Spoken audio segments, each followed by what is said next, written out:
Okay, let's have a look at strata and the effect of COVID-19 on strata. Now, obviously, it's had, COVID has quite an impact on, how we're operating as agents. In terms of the strata approach to the world, obviously, there's shared facilities in strata and community schemes that have been closed, based on a very, from a health perspective and a hygiene perspective.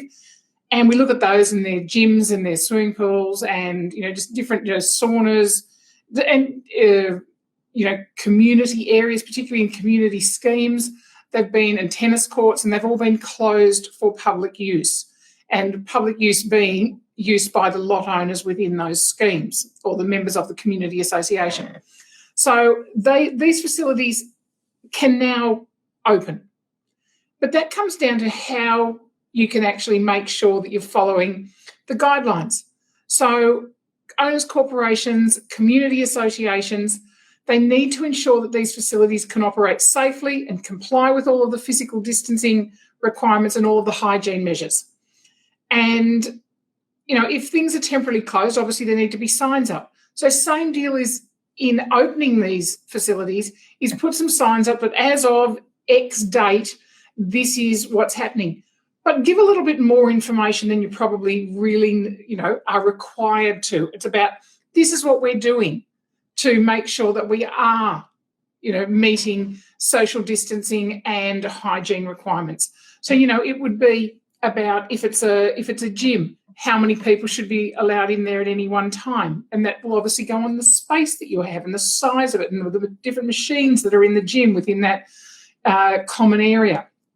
If it's a swimming pool, what are you doing about the hygiene in terms of how often is the pool being checked? How, what are the areas? How many people can be allowed in the pool? Because some pools are large, often strata pools or more lap pools, or so looking at again the space that's available and the type of people that are going to access it from within your strata or your community complex. So that's about how many lots are in your complex, and then coming down to how many people can be there at any one time, and people from different, I guess we're all referring to bubbles now. So, if you're from the same lot bubble or family unit, I would rather use, then, that might be a different number as opposed to if there are people from different lots or different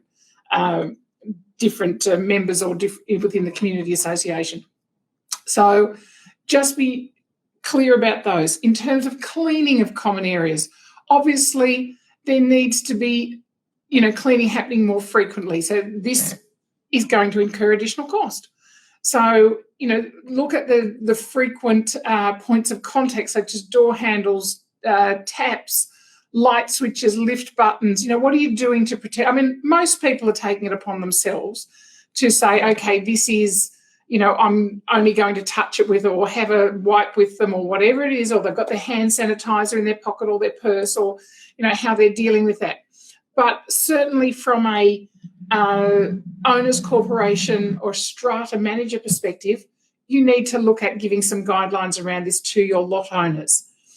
Are you disinfecting the areas around garbage chutes or garbage areas or the garbage rooms more regularly? If you have shared laundries within your complex, what are the increased hygiene measures that you're going to be putting in place there? So not only strata managers, but they need to deal obviously with their committees and their contract cleaners to make sure that there are procedures in place to ensure that we're meeting all of the Department of Health's environmental cleaning and disinfection principles for COVID-19. Now, obviously, they're all on the Department of Health website, so great place to go and get that. A lot of this information about additional duties, I guess, or just tasks for strata managers is coming out of the Fair Trading newsletters and off the Fair Trading site. So all of that information is there.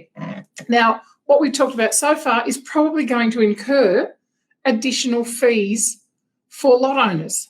And obviously there are some owners, or even perhaps many owners, who are experiencing financial hardship as a result of COVID and they're finding it difficult to pay their levy contributions.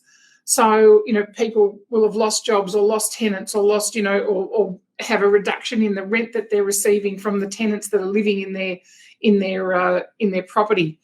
So, each complex needs to look at what non-payment of levies actually looks like for them. Is it an issue? Is it not an issue? what is going to be the impact on the actual scheme if people are put onto a payment plan? What is going to be the impact if, people, the affected lot owners, do they receive some discounts, or do they receive a greater time to pay, or do they have the interest taken off the repayments? So obviously that needs to be discussed with your strata committees. As strata managers, you need to come to agreements with every single one of your strata plans about how you're moving forward with this.